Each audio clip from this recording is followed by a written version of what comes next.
This is Tampa Bay Video Citizen, and here's your host, Glenn Ryan. Hello, my name is Glenn Ryan, and welcome to Tampa Bay Video Citizen. Tonight, our topic is on inflation, and we decided to do this because we noticed a couple posts on Twitter from our Senator Rick Scott, and here's what he had to say. I've been saying it for months. Reckless government spending equals raging inflation. Higher prices are devastating for hard-working Floridians, especially for low and fixed-income families like mine growing up. I won't stop fighting Biden's inflation-fueling socialist agenda. Democrats' reckless tax and spending spree is fueling America's nearly $30 trillion debt and pouring gasoline on the raging inflation crisis. This all hurts working families, especially those on low and fixed income. I won't stop fighting to make Washington work. We're going to set aside the portion right now where he mentioned in the first tweet about the reckless spending spree of the government.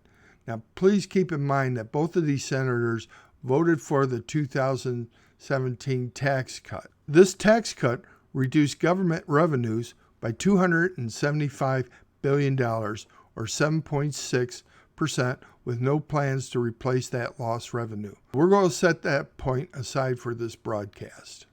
What you should know is that Senator Scott is trying to deceive you by tying government spending in with inflation. But I won't talk to you about that. I'd rather have a real economist give you the lowdown. Professor Richard Wolff is a professor emeritus at the University of Massachusetts. He has received his master's degree in economics at Stanford University, and he received his doctorate at Yale University. He also has a Bachelor of History degree from Harvard University. Now, he also has a podcast and a YouTube channel called Economic Update, which you can find on the description page of this broadcast. And this is what Richard Wolff had to say about inflation.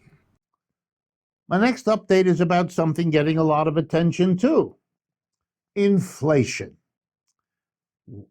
Prices are rising. Most recently, over 6%, heading towards 7% over the last year. I want to talk to you about that. It's a very real inflation. In fact, many of the things you buy every day have risen much more than 6 or 7%.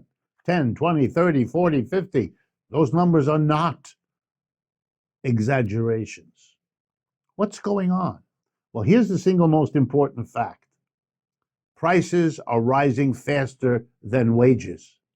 So if you've enjoyed a wage increase, which most Americans haven't, but let's say you've enjoyed a wage increase of 5%, more than what you got last year.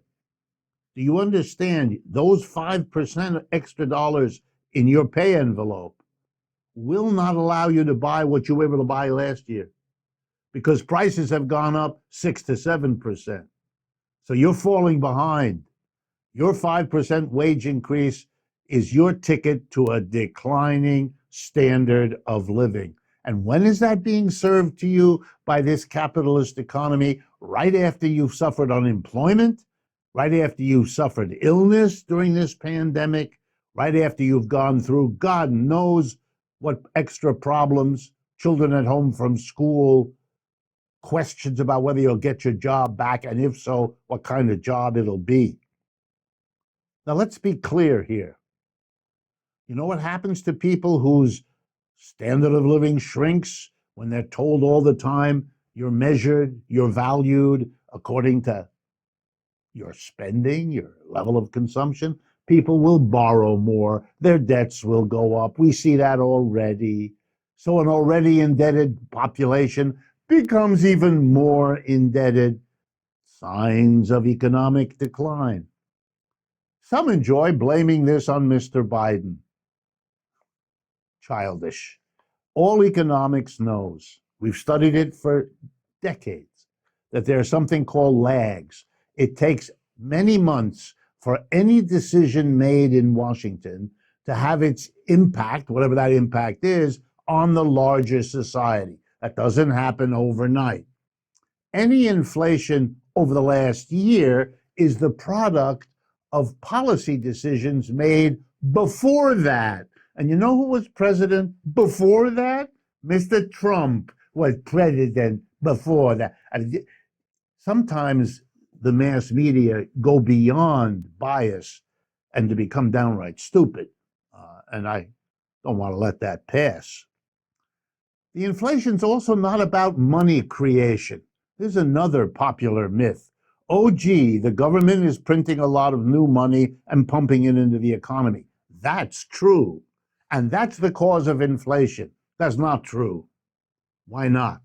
Well, first of all, we've been pumping record amounts of new money into the economy for the last 20 years, and we haven't had an inflation. So anyone who thinks that extra money means inflation has got the last 20 years of contradictory evidence. Now, I understand evidence is boring, but if you're at all interested in it, it proves that this is not the case. And theoretically, it's easy to show why it isn't. When the government pumps money into the economy, when the Federal Reserve literally injects new money into the economy, which it's doing right now, and which it has been doing, as I say, for 20 years, the question really becomes, what do private employers do facing that money? And they have a choice. That's what free enterprise gives them. Free enterprise means the employer can say, wow, I know all these people have more money in their pocket. The government has just put more money in people's pockets. So here's something I can do. I can order more goods in my store because I'll be able to sell more of them because they have more money to spend. And that's what the government kind of wants. Because if the stores say, we want more stuff because we're going to sell more to the public with its extra money, then more will have to be produced and jobs will be created producing the more that the employers choose to sell and to make. But of course, employers are free not to do that. Here's what employers can do when there's more money in the economy. They can jack up the prices of what they sell, of what they make, of what's in their inventory. Can't they? Yes, they can. Free choice. By the way, the majority of us pay prices. A very small minority of us, employers, set the prices. The government doesn't set prices. You and I don't set prices. Prices are set by employers, 2-3% of our population. They're the ones who cause an inflation. And of course, they never take responsibility. They're always doing it because they have to. You don't believe that when your child tells you that, don't believe it when the childish adults try to tell you that they're not to blame when they're the ones who chose as free entrepreneurs to raise their prices. And why? Because they want more profits, Jack. That's why they raise prices. You know, when you go to business school, you learn that's why you do everything. For that bottom line, the profit you get. The only thing is the employers know that we'll be mad at them because they raise the prices, and that hurts us. So they always have to come up with somebody else to blame. The government, the money creation, Mr. Biden, Mr. Trump. Don't be fooled. You have a system that puts the employer in the position of raising prices whenever they think they can make a profit doing so. You want to know what causes inflation? The profit system. It's only a question of the employer deciding when is the right moment to jack those prices up. So there you have it from an actual economist who has worked on inflationary issues instead of a senator who only won his position with less than 2% of the vote. We will be able to correct that mistake in 2024. Thank you for taking the time to watch our program. We hope you found the topic interesting. You can find references to the material in the description below. If you like our video, please hit the like button. If you find our channel interesting, please subscribe to it. And also check out our Facebook page because we have other topics as well. Thank you and good night. This film was produced by Glenn Ryan, who is solely responsible for its content in conjunction with Tampa Bay Video Citizen.